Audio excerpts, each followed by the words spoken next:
नमस्कार जी, बहुत बहुत शुक्रिया आप सब लोगों का। यामिनी राज सिपैया जी नमस्ते, मोशिश कोहल जी नमस्ते, वीरेंद्र सिंह जी नमस्कार, अंकुशूद जी, सरला शास्त्री जी नमस्कार, दीपचंद जी नमस्ते, राजपूत समीर पठानिया जी नमस्ते, रंजीत सिंह जी, गोविंद सिंह पठानिया जी, वंशिज कोहल जी, तारकेश्वर शर्मा जी नमस्कार, कुलदीप काल जी, अवतार पराशर जी, सतीश शर्मा जी, राकेश मल्होत्रा जी, बहुत बहुत शुक्रिया आप लोगों का इस जुड़ाव के लिए।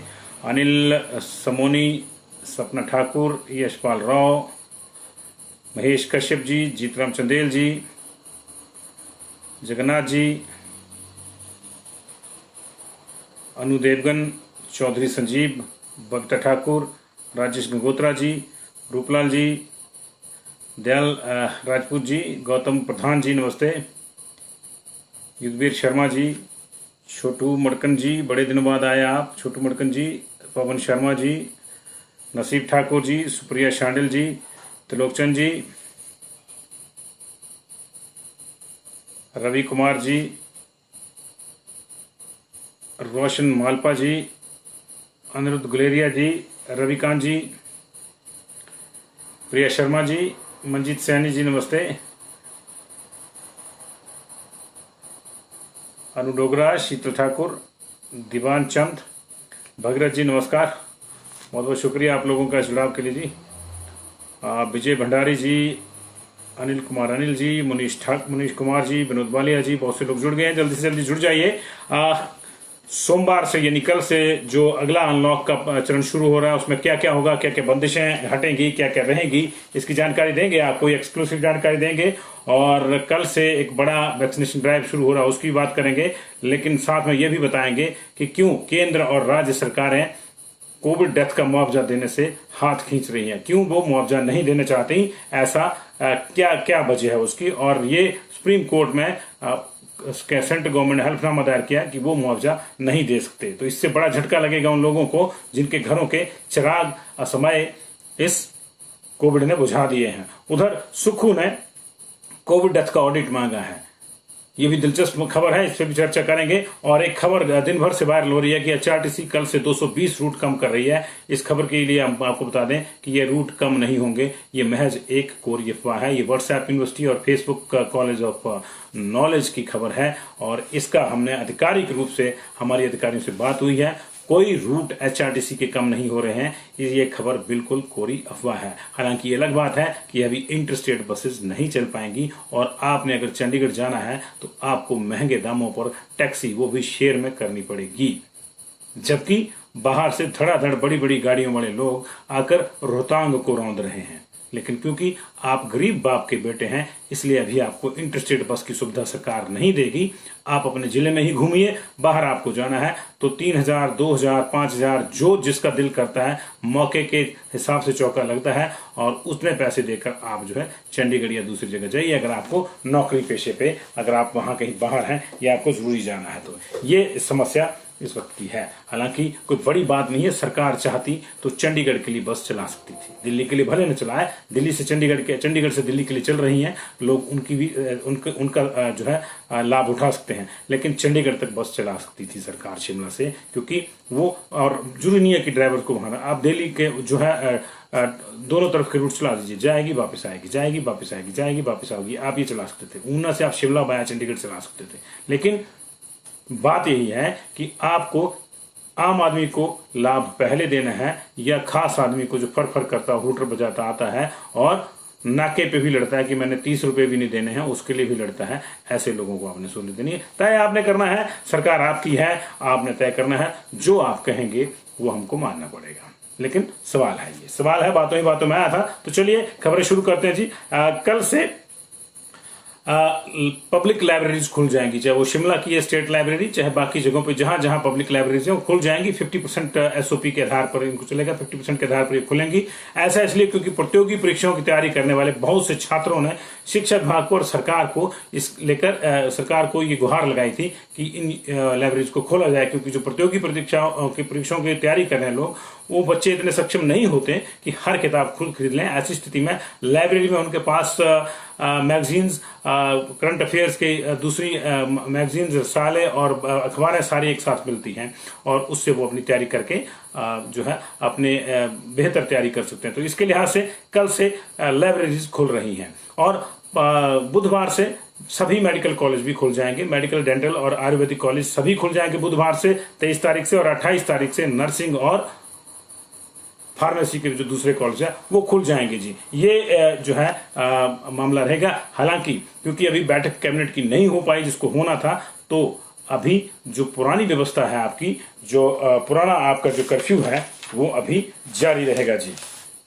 जो अनलॉक की जो पुरानी ही बंदिशें हैं, जो पुरानी ही नोटिफिकेशन है वो प्रभावी रहेगी। आपकी जानकारी के लिए बता दें कि 7 मई को जो है कर्फ्यू लगाया गया था, उसे 17 तक लगाया गया, फिर 17 से 24 तक लगाया गया, फिर 24 से 31 तक लगाया गया और 3 बार एक्सटेंड करने के बाद 1 जून से राहतें मिलनी शुरू हुई थी। 1 जून से 7 जून तक लगा, 7 से 14 लगा, 14 से 21, 7 से 14 में कोई नहीं थी, ज्यादा राहत नहीं थी, वही जो 1 से 7 वाली राहतें थी वही थी।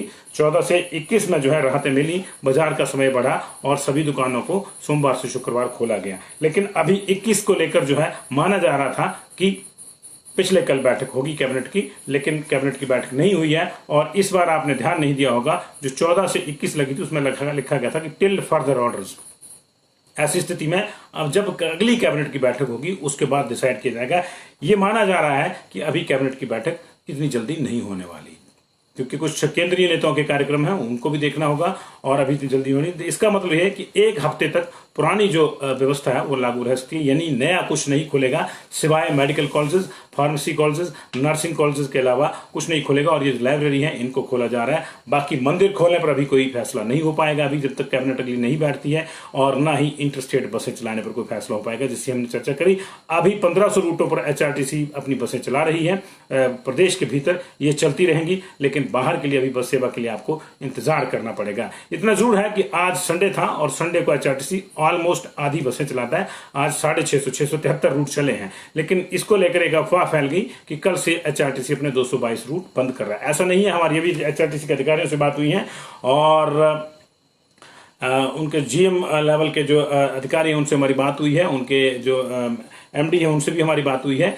ये कोई अफवाह है, HRTC कोई रूट बंद नहीं कर रहा। कल से फिर वही जो 1400 के आसपास रूटों पे बसें चल रही हैं वो चलती रहेंगी, इंटर डिस्ट्रिक्ट और with in Himachal Pradesh. Inter state के लिए अभी आपको इंतजार जरूर करना पड़ेगा। ये जो है एक इस वक्त की जो है व्यवस्था है। और जब तक अब कैबिनेट की मीटिंग नहीं होती तब तक जो है ये मामला ऐसे ही रहेगा। तो ये अभी तमाम बंदिशें वैसी हैं। ना शादियों को लेकर कुछ हुआ है, क्योंकि शादियों को लेकर अभी सरकार भी संकोच कर रही है। खासतौर से जब से मैंने कहा था कि जब नरेंद्र मोदी जी ने कहा था कि अभी शादियों और पार्टियों से गुरेज करना होगा 6 महीने, उसी दिन मैंने कह दिया कि अभी सरकार इतना बड़ा फैसला लेगी या नहीं लेगी। उसी दिन जो है केंद्र के हेल्थ सेक्रेटरी, होम सेक्रेटरी, माफ कीजिएगा, होम सेक्रेटरी अजय भल्ला का भी एक रेडर जो है, एक चेतावनी सारे चीफ सेक्रेटरीज को आ गई थी कि ओपन अप करिए, लेकिन सोच समझ के करिए, क्योंकि इससे आप जल्दी से जल्दी थर्ड वेव को इनवाइट भी कर सकते हैं। और साथ ही के साथ पिछले कल ही एक और मामला आया था, वो था एम्स दिल्ली के डायरेक्टर रणदीप गुलेरिया का बयान, जिसमें उन्होंने कहा था कि 6 से 8 हफ्ते के बीच में आ जाएगी, जिसको हम पहले सितंबर के एंड में या अक्टूबर के शुरू में एक्सपेक्ट कर रहे थे थर्ड वेव को, वो अभी जो है जुलाई के एंड या अगस्त के फर्स्ट वीक में ही आ सकती है, क्योंकि बहुत ज्यादा ओपन अप करने का ये नुकसान हो रहा है। लोग लापरवाह हो गए। लोगों की लापरवाही का हमने आपको बताया कि बाहर से फर फर करके गाड़ियां आ रही हैं और रोहतांग को लोग रौंद के जा रहे हैं। और हमारे लोगों को अगर कोई बीमार है तो वो चंडीगढ़ नहीं जा पा रहा, उसको महंगे महंगे पैसे देकर टैक्सी करनी पड़ रही है, क्योंकि बसें नहीं चल रही, उसके पास गाड़ी नहीं है, इसलिए जा नहीं सकता। या तो फिर वो इलाज अपना छोड़ दे, या फिर महंगा जो है उसको ये पड़ रहा है, ज्यादा पैसे खर्च के वो चंडीगढ़ जाए। तो ये है इसकी जो टोटल इक्वेशंस है। और अब एक अहम बात करेंगे, पूरे देश में मुआवजे को लेकर, कोविड डेथ के मुआवजे को लेकर बहस छिड़ी हुई है। अलग अलग जगहों पे जो है इस पूरे मामले को लेकर अदालतों में भी लोग गए हैं। हिमाचल प्रदेश में भी मंडी के युवा वकील तरुण पाठक ने इस मामले को लेकर केस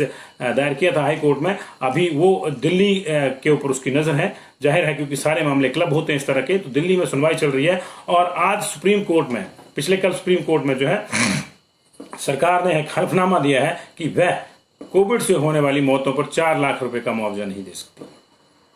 4 लाख का मुआवजा देने की बात हुई थी, सुप्रीम कोर्ट ने भी पूछा था कि आप क्यों नहीं देते, क्योंकि डिजास्टर मैनेजमेंट एक्ट में 4 लाख का मिनिमम मुआवजा दिया जाता है, एक मुश्त दिया जाता है अगर आपदा से किसी की मौत होती है। लेकिन सरकार के अपने तर्क हैं, सरकार ने कहा कि हम ऐसा नहीं कर सकते क्योंकि आपदा कानून के तहत अनिवार्य मुआवजा सिर्फ प्राकृतिक आपदाओं, भूकंप, बाढ़ आदि पर भी लागू होता है, और जबकि एक बीमारी पर अगर देंगे तो किसी दूसरी बीमारी को हम कैसे बाहर रखेंगे, ये सरकार का कहना था। लेकिन जनाब, असली कहानी कुछ और है। असली कहानी यह है कि अभी जो आंकड़े हैं देश के, पहले मैं आपको वो बता देता हूं। पिछले 24 घंटे के जो मैं आंकड़े आपको दे रहा हूं वो ये है कि देश में अब तक 3,86,000 मौतें हो चुकी हैं। मान लीजिए कि सिर्फ डेली 15,000 हो रही है, मान लीजिए कि सिर्फ 4 लाख ही मौतें होती हैं, उसके बाद नहीं होती कोई भी, सिर्फ 14,000 लोगों की मौत होती है, या इसी को मान लीजिए, तो इसी समय जो है अभी जो है सरकार को 16,000 करोड़ रुपया मुआवजा देना होगा। 16,000 करोड़ रुपए मुआवजा देना होगा।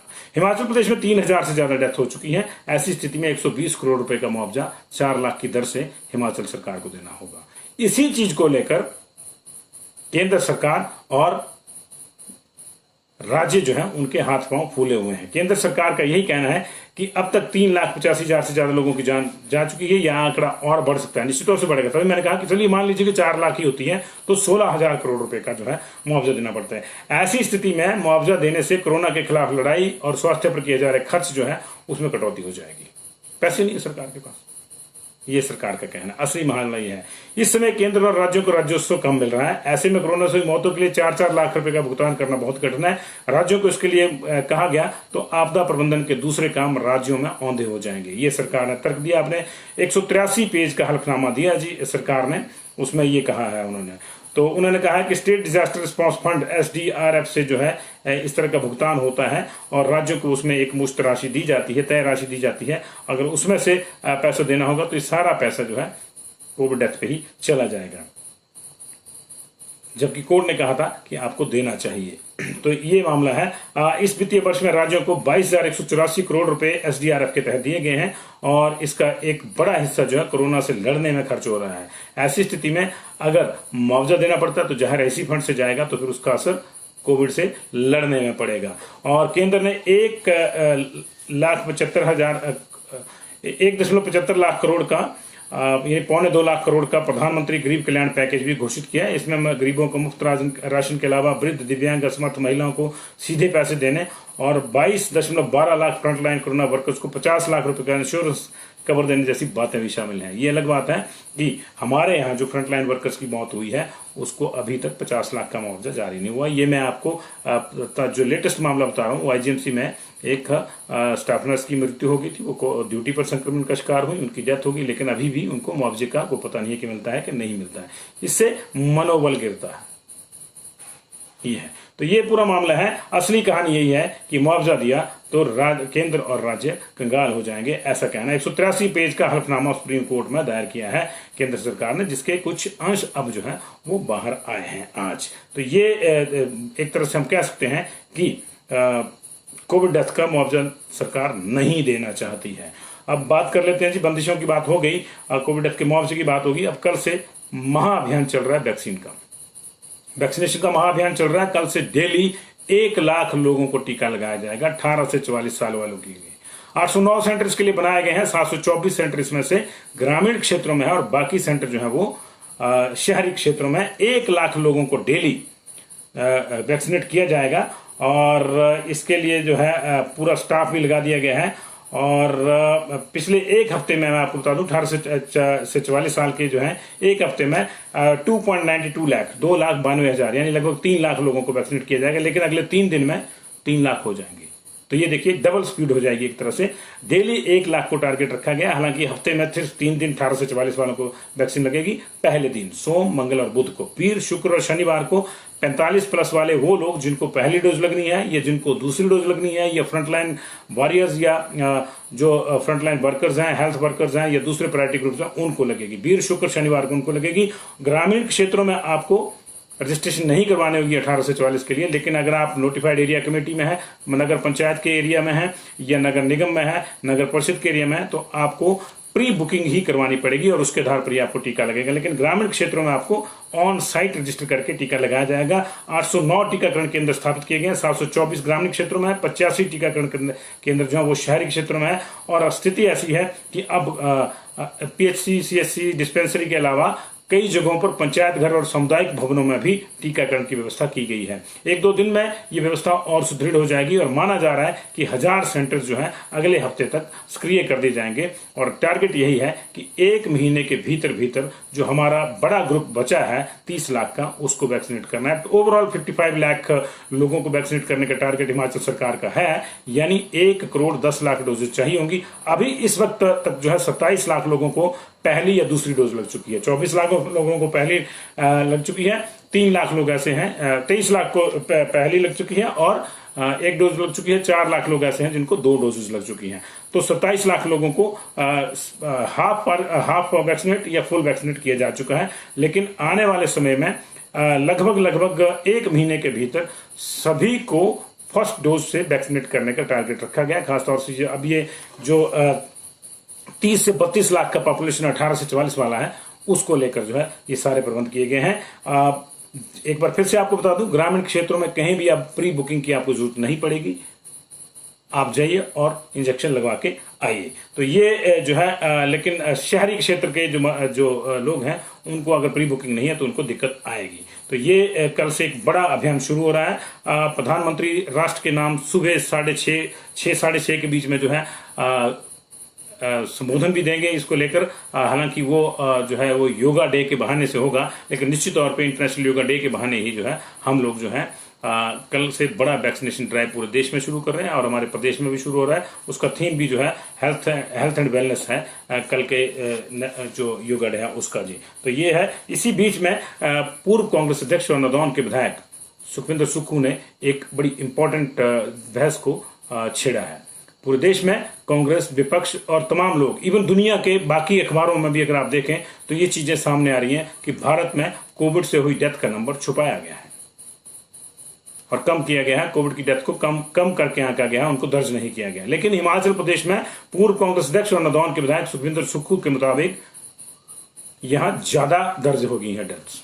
उनके कहने का मतलब यह है, उन्होंने कहा कि गंभीर बीमारियों से कई लोग मर गए हैं, लेकिन उन सबको जो है क्योंकि किसी ने कोविड टेस्ट किया गया था इसलिए उन सबकी डेथ को कोविड डेथ मान लिया गया। वास्तविकता यह है कि डॉक्टर्स ने गंभीर बीमारियों को लेकर मरीजों को नहीं देखा। जिसको कोविड आ गया उसको हाथ नहीं लगाया, उसको सीधे कोविड वार्ड में डाल दिया और वो बंदे दूसरी बीमारियों से मर गए और रजिस्टर में चढ़ गया कि ये कोविड डेथ है। तो उन्होंने इस पूरे मामले को लेकर कहा है कि सरकार को चाहिए कि कोविड डेथ का ऑडिट जारी करे ताकि दूध का दूध और पानी का पानी हो सके। उन्होंने कहा कि मृत्यु की मूल वजह ऑडिट डेथ से ही जो है डेथ ऑडिट से ही सामने आएगी, अदरवाइज ये चीजें दबी की दबी रह जाएंगी कि कितने लोग वास्तव में कोरोना से मरे और कितने लोग जो है दूसरी बीमारियों से मरे। उन्होंने सीधा सीधा आरोप लगाया है कि अब तक किसी भी हॉस्पिटल में कोविड को छोड़कर दूसरे मरीजों का कोई ध्यान नहीं दिया गया। अधिकांश हॉस्पिटल्स की तो ओपीडी बंद रही थी, अब धीरे धीरे खुल रही हैं, लेकिन जो सीनियर डॉक्टर्स थे वो बिल्कुल बैठे रहे और उन्होंने कोई काम नहीं किया। ये बड़ी बात है और ये निश्चित तौर से बहुत से सेक्शन से ये चीज आ रही थी कि हॉस्पिटल्स में जो दूसरी गंभीर बीमारियां हैं उनका इलाज नहीं हो रहा है। निश्चित तौर से सरकार अब कल आंकड़ों के साथ आएगी कि हमने इतने लोगों का इलाज किया जो नॉन कोविड बीमारियों से थे, लेकिन ये एक बड़ा इशू है कि क्या सभी जो अब तक जो है आज की 5 डेथ को मिला के 3438 डेथ जो हुई हैं, क्या सभी 3438 डेथ जो हैं वो वास्तव में ही कोविड डेथ्स हैं या उनमें जैसे कि सुक्खू जी कह रहे हैं कि उनमें ऐसे लोग भी शामिल हैं कि जिनको कोविड तो हुआ था लेकिन मौत की वजह कोई दूसरी बीमारी रहेगी क्योंकि उस बीमारी को देखा ही नहीं गया, इसलिए क्योंकि उसको कोविड है और उसको सीधे कोविड वार्ड में डाल दिया गया, बाकी बीमारियों पर उसकी ध्यान नहीं दिया गया। तो ये मामला चला हुआ है जी। लगातार इस तरह की जो चीजें हैं सामने आ रही हैं। आज कोविड की डिटेल देंगे आपको। आज हमारे पास 128 केस आए हैं, 399 लोग जो हैं रिकवर भी हुए हैं। लेकिन इससे पहले एक और इम्पोर्टेंट खबर का जो है रुख आपके साथ में करना चाहूंगा। चलिए इस खबर को बाद में ले लेंगे, अभी इस खबर के कुछ अपडेट्स हमारे पास आ रहे हैं। कोविड की बात करते हैं। हिमाचल प्रदेश में आज 5 लोगों की डेथ हुई है और 128 लोग नए पॉजिटिव आए हैं। जिन 5 लोगों की डेथ हुई है शिमला में 39 ईयर्स के एक रामपुर के रहने वाले मेल, उनकी डेथ हो गई है। हमीरपुर में 90 साल के मेल मसियाना गांव के रहने वाले, इनकी डेथ हो गई है। कांगड़ा में 3 डेथ हुई हैं। 74 साल के मेल जमानाबाद से, 85 साल के मेल खोली, ये दोनों कांगड़ा के ही हिस्से हैं, कांगड़ा शहर के ही। और 45 साल की फीमेल छतर फतेहपुर में इनकी जो है डेथ हो गई है। अब जिलों की बात करते हैं, कहाँ कितने केसेज आए जी। हमीरपुर जिला से शुरू करेंगे। आज यहाँ 18 केस आए हैं, 15 आरटीपीसीआर पे और 3 जो है रैट पे आए हैं। और इनमें जो है कुठेड़ा क्षेत्र के गांव भाटी से 26, 46, 26, 25 और 33 साल के 5 मेल जो हैं वो पॉजिटिव आए हैं और एक 9 साल का बच्चा भी जो पॉजिटिव आया। तो 6 लोग पॉजिटिव आए एक ही गाँव से। और इसके अलावा दिम्मी, भोरंज का दिम्मी क्षेत्र है, वहां से नोहारा गांव से 2 लोग पॉजिटिव आए हैं। 75 साल और 35 साल के मेल हैं। भरनोट से 66 साल की महिला, हिमुडा कॉलोनी हमीरपुर से 28 साल का युवक, उहुल के गांव कलो से 38 वर्षीय महिला, कनकरी का 28 वर्षीय युवक, ठाणा के गांव चमकड़ की 39 साल की महिला, कुल्हेड़ा से 48 साल की महिला, सुजानपुर से स्वास्थ्य खंड से 11 साल की लड़की की रिपोर्ट पॉजिटिव आई है। और रैड पे जो है जाहू के डोग गांव से 2 लोग 55 साल और 36 साल की 2 महिलाएं, और प्रतापगढ़ हमीरपुर से 38 साल की महिला पॉजिटिव हुई है। कुल मिला के 18 केस आए हैं ये हमीरपुर में जी। मंडी में भी आज 18 ही केस आए हैं और उनकी अगर आपको मैं डिटेल दूं तो ये जो है बक्सेड़ा गांव है जी, पोस्ट ऑफिस बल जोली जोगिंदरनगर से जी, सरली पोस्ट ऑफिस डोग जोगिंदरनगर से, इसके अलावा बीबीएमबी कॉलोनी सुंदरनगर से, गुशाली तख्यून बल मंडी से, इसके अलावा डोडवा भोजपुर सुंदरनगर से, Shakra post office Jhungi Randhara district Mandi, Randhara से इनफेक्ट 2 केस हैं। संधोल के बलुई गांव से 1 केस है, घंगाल महादेव का गांव है वहां से केस है, चांबी से केस है, महादेव से 2 केस हैं बेसिकली। और इसके अलावा जो है राहा से, रिवालसर से, विलेज चेत पोस्ट ऑफिस च्यूनी से, चेत च्यूनी बोलते हैं इसको नॉर्मली, वहां से, और विलेज खलसाग बेकर पोस्ट ऑफिस बाग शनोगी से, ये तुनाग में पड़ता है, यहाँ से केस 18 केस जो हैं मंडी में है जी। आज डेथ कोई नहीं है मंडी में। कुल्लू में आज सिर्फ 7 लोग पॉजिटिव आए हैं और ये 5 लोग इसमें से मनाली के हैं। 2 रीजनल हॉस्पिटल कुल्लू में दाखिल थे, वो पॉजिटिव आए हैं। डेथ कुल्लू में भी कोई नहीं है। बिलासपुर में आज 15 लोग पॉजिटिव आए हैं। इसमें बड़गांव से जो है 5 लोग पॉजिटिव आए हैं, हाई रिस्क जोन से ये प्राइमरी कॉन्टैक्ट होंगे। बड़गांव झंडूता से जो है बड़गांव से झंडूता से 5 लोग पॉजिटिव आए हैं। इसके अलावा मझासू से भी हमारे पास 2 लोग पॉजिटिव आए हैं। बहना जट्टा से 2 लोग पॉजिटिव आए हैं। बाडू, ये बाड़ी मझेरवा के पास है घुमार में, वहां से 1 केस है। म्योद से 1 केस है। इसके अलावा घनशेर से 1 केस है। घनशेर से 3 केसेज है बेसिकली, और 1 केस जो है वो है विलेज तंथा घुमार में पड़ता है, वहां से है। कुल मिला के 15 केस जो है बिलासपुर में आए हैं जी। चंबा में 15 केस हैं, उसकी डिटेल हम अभी वेट कर रहे हैं। लेकिन कांगड़ा में बड़ा आश्चर्यजनक आज रिजल्ट है जी। कांगड़ा में सिर्फ 7 केस आए हैं। इसमें से जो है एक 34 साल के मेल जो है ये भड़वार पालमपुर से आए हैं। 29 साल जो है ये लर्थ फतेहपुर गांव से आए हैं मेल। 34 साल के मेल जो है विलेज एंड पोस्ट ऑफिस स्वाला धर्मशाला से, और 26 साल के मेल कांगड़ा से, 45 साल के मेल बैजनाथ से, और 40 साल के मेल जो है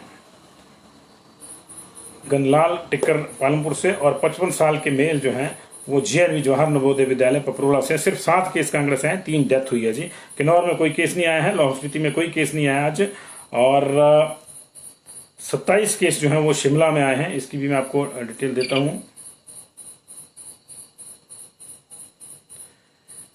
27 केस जो शिमला में आए, देवीनगर से 2 है, सिंजौली से 2 है, आईजीएमसी से 4 है, तेंजिंग हॉस्पिटल से 2 है, ननखड़ी से 2 है, जुबलकोट खाई से 6 है, कुमारसेन से 1 है, रामपुर से 2 है, सोलन से 2 है, बिलासपुर से 2 हैं जी। 27 केस शिमला में आए हैं कुल मिला के।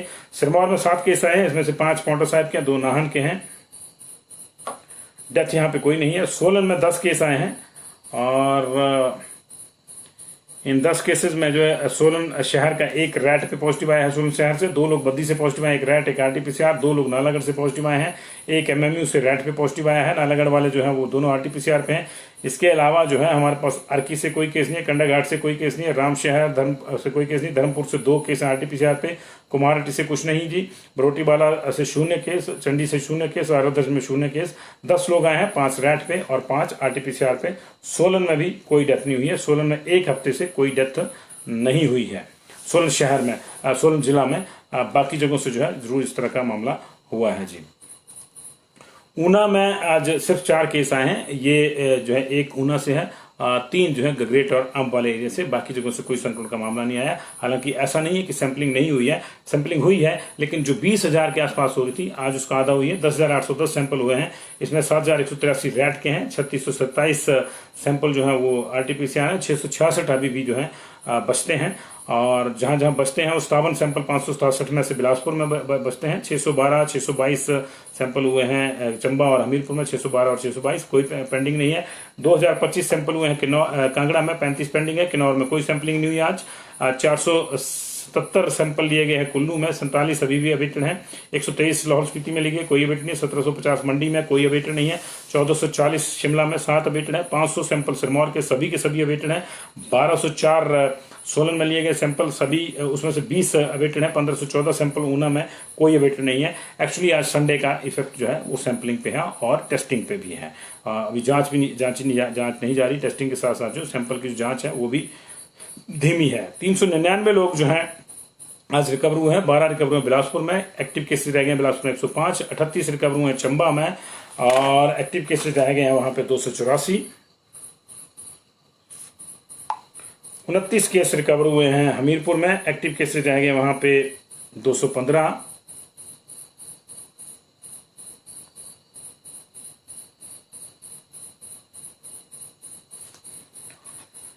इसके अलावा 94 रिकवर हुए हैं कांगड़ा में, 693 एक्टिव रह गए हैं, 24 रिकवर हुए हैं आज किन्नौर में, 72 एक्टिव रह गए हैं, 123 एक्टिव है इस समय कुल्लू में, 25 की रिकवरी आज वहां की, 2 रिकवर हुए लाहौल स्पीति में, घटकर संख्या रहेगी एक्टिव केसेस की 42, 23 रिकवर हुए मंडी में, 335 एक्टिव है अभी वहां पे, 54 रिकवर हुए शिमला में, 302 एक्टिव है अभी वहां पे, 56 रिकवर हुए हैं सिरमौर में, 204 एक्टिव है वहां पे, 26 की रिकवरी सोलन में है, 134 एक्टिव रह गए वहां पे, 36 रिकवर हुए हैं ऊना में, 202 एक्टिव रह गए हैं। कुल मिलाकर 399 लोग एक्टिव जो है आज रिकवर हुए हैं और 2711 अभी भी हमारे पास एक्टिव केसेस हैं। डेथ की संख्या मैंने आपको बताया कि कुल मिला के 3438 डेथ अब तक हो चुकी हैं और इसी महीने की जो है 297 डेथ जो है वो हो चुकी हैं। चंबा का अपडेट जो है रहता है, चंबा में आज 15 केस आए हैं जी, इसमें से जो है विलेज भंजराड़ू से एक केस है, करोडली से केस है, पुखरी से केस है, विलेज मैल डलहौजी में पड़ता है वहां से केस है, ग्वाड़ी से केस है, संतुरेटा से केस है, देगलाहा से केस है, परिणा चंबा से केस है, परिणा चंबा से 1-2 केसेस हैं जी। इसी तरह पलियूर चंबा से केस है, पुखरी से 2 केस और हैं, पुखरी के 3 हो गए, पट्टी भरमौर से 1 केस है। कुल मिला के 15 केसेस चंबा में आ जाए हैं, 128 टोटल ओवरऑल जो है प्रदेश में केस आए हैं। ये मामला इस वक्त तक का है और लगातार संक्रमण कम हो रहा है, लेकिन अभी जो नई रिलैक्सेशंस हैं वो नहीं आएंगी क्योंकि मंत्रिमंडल की बैठक नहीं हुई है, इसलिए जो पुरानी ही रहेंगी। नई रिलैक्सेशन में ये है कि कल से जो पब्लिक लाइब्रेरीज हैं वो 50% कैपेसिटी के साथ खुल जाएंगी और बुधवार से यानी 23 तारीख से medical college, Ayurvedic college, dental college ये सारे खुल जाएंगे। लगभग 10 मेडिकल कॉलेज हैं हमारे, आयुर्वेदिक, डेंटल और दूसरे एमबीबीएस वालों को मिला के ये सारे खुल जाएंगे और नर्सिंग कॉलेज प्राइवेट सरकारी सारे खुल जाएंगे। फार्मेसी के जितनी भी फार्मेसी के कॉलेज हैं प्राइवेट और सरकारी ये भी खुल जाएंगे जी 28 तारीख से। ये 28 से खुलेंगे, 23 से जो है मेडिकल कॉलेज सारे खुल रहे हैं। लेकिन इसके अलावा बाकी चीजें बंद रहेंगी और बसें अभी इंटरस्टेट नहीं चलेंगी। ब्याह शादियों को लेकर अभी कोई फैसला नहीं हुआ है, मंत्रिमंडल में ही इस पर चर्चा होगी। मंत्रिमंडल जिस तरह से अभी बैठक नहीं हुई है, लग रहा है कि अभी थोड़ा और समय लगेगा। तो ये माना जा रहा है कि इस हफ्ते ऑलमोस्ट वही जो स्थितियां हैं रहेंगी जो पिछले हफ्ते की थी। बाजार 5 बजे तक ही है, अभी उसका समय भी नहीं बढ़ा है। मंदिरों को खोलने को लेकर भी कोई फैसला भी नहीं हुआ है और बाकी चीजों के फैसले भी नहीं हुए। देखिए, एक हमारे जो है उमेश शर्मा जी कह रहे हैं कि मैं पेशेंट हूं, पंजाब से मेडिसिन लाने के क्या करूं। अब ये दिक्कत देखिए ये है, ये इसी की हमने चर्चा करी थी शुरू में कि कम से कम चंडीगढ़ हब है, शिमला से, हमीरपुर से, बाकी जगहों से हब है, ऊना से चंडीगढ़ के लिए बसें चलनी चाहिए। कम से कम चंडीगढ़ के लिए बस चल जानी चाहिए।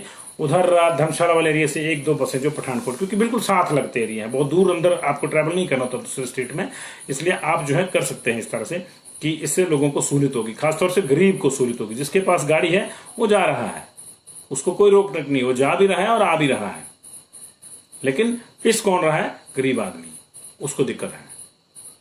अगर इंटरस्टेट बसेज कुछ तो चला देनी चाहिए थी, कुछ रूट चला देनी चाहिए थे। भले आप जो है आधे रूट चलाइए, भले आप 30% रूट चलाइए, लेकिन कुछ तो चलाइए, कुछ तो खुले। लेकिन वही चीजें हैं कि भीतर सब चला हुआ है और बाहर के लिए कोई खुला नहीं है, तो ये दिक्कत है। दफ्तरों में आपने कह दिया कि 50% की कैपेसिटी के साथ लोग आएंगे, लेकिन बसें जो हैं उतनी नहीं है, ये दिक्कत है। सारी चीजें एक दूसरे से रिलेटेड हैं, इसलिए सारी चीजों को इस तरह से देखना होगा। चलिए, फिलहाल कैबिनेट की बैठक का इंतजार करते हैं, डिसाइड नहीं हुई है। लग रहा है कि ये 24 के आसपास ही होगी। दैट मीन्स कि अभी वही टिल फर्दर ऑर्डर्स इसीलिए रखा गया था पिछली बार कैबिनेट की बैठक में, अदरवाइज ये हफ्ते का लग रहा था। ये बंदिशें जो थी, नई जो डायरेक्शन आती थी वो हफ्ते की आती, लेकिन पिछली बार जब आई थी तो उसमें लिख दिया गया था टिल फर्दर ऑर्डर्स। मैं आपकी जानकारी के लिए बता दूं, 7 तारीख को जब कर्फ्यू इम्पोज हुआ था तो 10 दिन के लिए लगा था, 17 तारीख के लिए, और उस 17 से पहले उसको कैबिनेट की बैठक में जो है रिव्यू किया गया था, और 17 से फिर 24 तक उसको बढ़ा दिया गया था, 24 से 31 तक बढ़ाया गया उसको। उसके बाद रिलैक्सेशन का दौर शुरू हुआ, जो 3 घंटे के लिए 3-4 किस्म की दुकानें खुलती थी, उसमें थोड़ा सा जो है ढील दी गई, और 1 तारीख से जो है उसमें थोड़ा 9 से 2 कर दिया गया उसका समय, 1 तारीख से 7 तारीख, लेकिन 7 से 14 तक वही व्यवस्था रही। 1 तारीख से जो है थोड़ी दुकानें भी खोल दी गई, और उसके बाद 14 से ये कह दिया गया कि सारी जो है बाजार जो है अब 5 बजे तक खुलेंगे और सारी दुकानें खुल सकेंगी। तो ये धीरे धीरे हुआ, लेकिन अभी लग रहा है कि 14 से 21 वाली ही जो निर्देश हैं वही अब जो है 21 से 28 तक भी जारी रहेंगे। लेकिन बीच में मंत्रिमंडल जब भी मिलता है, फैसला को लेता है और कहता है कि उसी दिन से लागू होना है, तो वो उसी दिन से लागू होगा। जैसे भी होगा वो आपसे करेंगे जी। स्कूल्स ओपनिंग को लेकर अभी कोई कवायद नहीं है जी। अभी 3rd लहर को लेकर जो है तैयारियां हो रही हैं, और जिस तरह से एक्सपर्ट भी इस मामले में उलझे हुए हैं कि थर्ड वेव कब आएगी, तो ऐसी स्थिति में जो है अभी स्कूल्स की ओपनिंग का जो है कोई इशू नहीं है जी। थैंक यू नवल शर्मा जी, हमसे सहमति जताने के लिए बहुत बहुत शुक्रिया जी आप सब लोगों का।